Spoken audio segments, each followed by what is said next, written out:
A few years back, Google used to make their Chromecast audio and they stopped making it, perhaps to the dismay of loads and loads of people. And they started then to appear on eBay for ridiculous prices. I think I saw some for like 150, 200 pounds. But what comparatively of this streamer?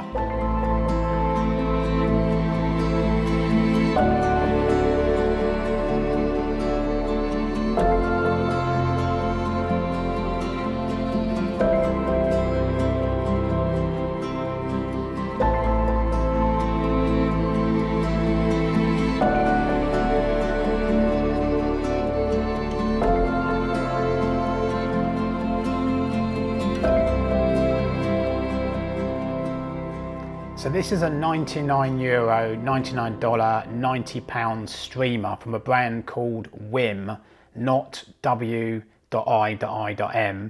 And it's a Wi-Fi capable streamer, doesn't have an Ethernet port, and it deals with the main big services, streaming services, Tidal, Qobuz, Spotify, Amazon Music, and then for radio lovers, TuneIn Radio. So there's two means of connection for this streamer. You get a Toslink digital output, and there's a basic cable in the box for that purpose, and also an auxiliary analog 3.5 output.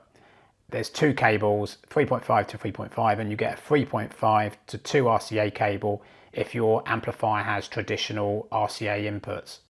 One of the things that did slightly confuse the hell out of me when I got this streamer is there's no actual power brick in the box. So I was scurrying around looking to find out what the power supply, the input is to this streamer. And the guys at WiiM actually assured me this is deliberate to not have this brick because reasons of environmental protection. I'm sure Greta Thunberg would be really pleased. But it's a 5 volt, 1 amp input, and that's going to be common to lots of phone chargers and so on. So long as you use close to that or exactly that, you'll be fine. The old iPhone 4, 5 models used to use a charger that is exactly 5 volt, 1 amp. I'm streamered up to the hilt of all the kit I have, if that's such a word. But where these types of streamers make great sense, I think, is if you go away to a hotel or family occasion.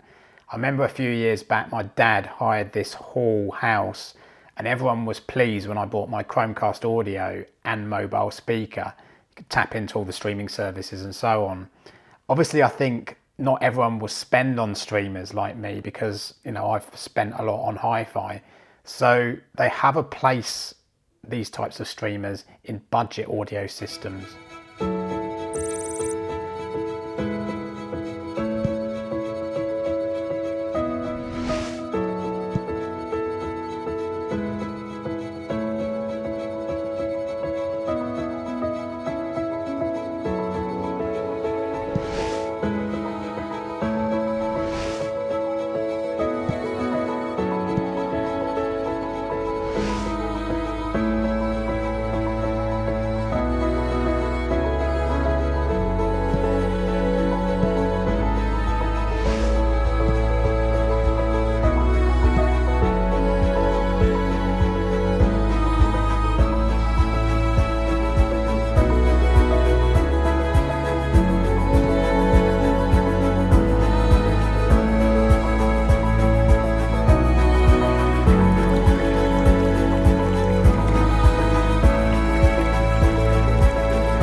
So as well as lots of streaming services, more than just the main ones that I mentioned, this is also a Spotify Connect and Tidal Connect streamer, which means you use those services apps to send music to it. It's being sent via the stream in the app, and your tablet or phone or whatever is effectively acting as a remote control.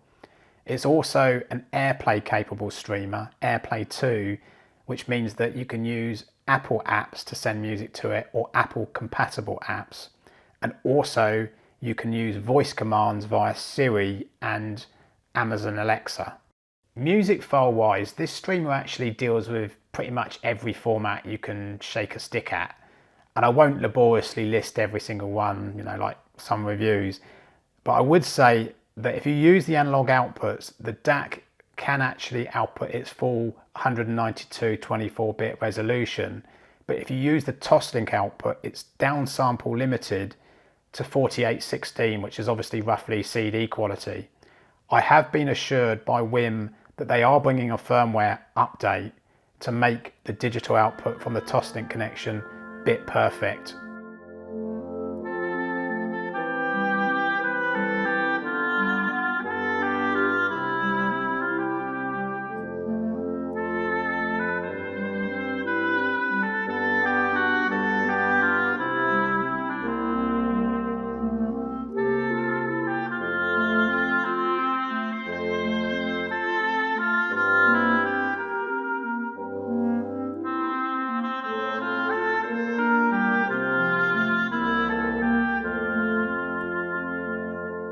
One slightly unusual feature of this streamer is it actually has an inbuilt mic, and you might be thinking, well, what the hell is that for? But if you look at the side of the case, you can see the little pinprick mic, and it's to do with calculating latency to sync with other minis. A pretty cool feature if you consider the price of this streamer, and one that the old Chromecast audio, as far as I'm aware, didn't have. Now. He's looking at you, kid. So that syncing to other minis does actually work pretty well, and they are in time with one another.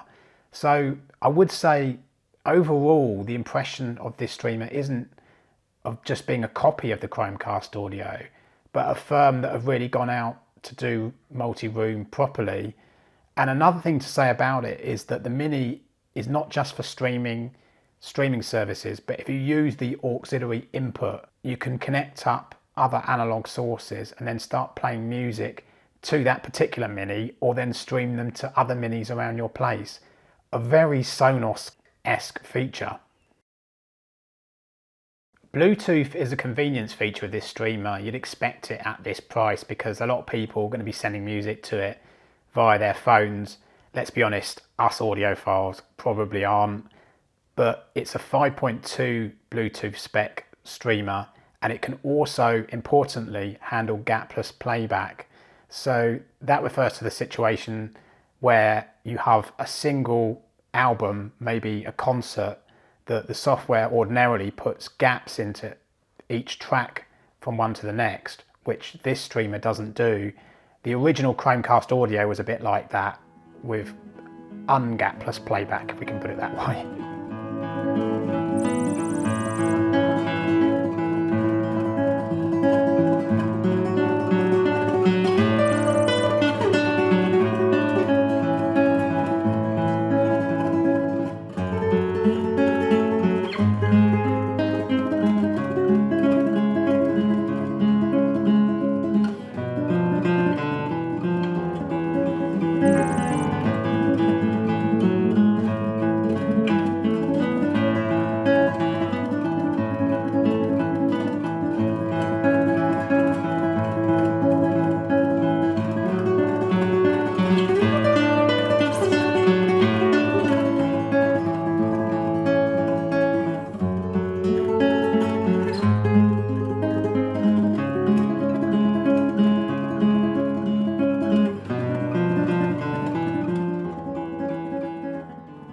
So sound quality wise, it's what you'd expect at this price, I think, if you use its analog outputs, and it's roughly equitable with the quality of the Chromecast audio.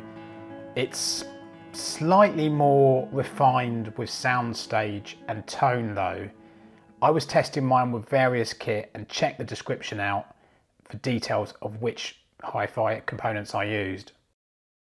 I think that the optical out connection sounds good at this money, and whilst there's no Chromecasting, which is essentially instructing the player to pull the streams from the cloud services, again like the Connect features, it's perhaps not important like it used to be because of these Connect features.